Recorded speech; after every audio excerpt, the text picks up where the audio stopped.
అంతా దాని చెట్లే లడ్డు, ఒక్క దాని చెట్లు ఇవన్నీ ఏర్లు. అప్పుడే చెప్పిండు నాకైనా,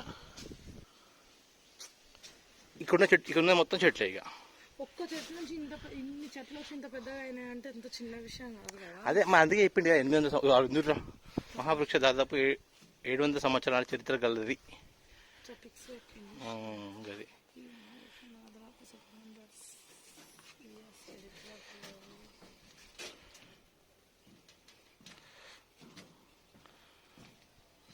లోపలికి వస్తే క్లారిటీ మంచి. ఎన్ని ఏర్లు వచ్చినాయి? అవును, అన్ని ఏర్ల నుంచి ఒక్కొక్క ఏరాగో గురించడం వల్ల పిల్లల మర్రిగా పిలువబడుతుంది. 100 సంవత్సరాల నుంచి ప్రకృతి వైపరీత్యాలకు తట్టుకొని నిలబడిన మహావృక్షం. భారతదేశంలో అనేక మత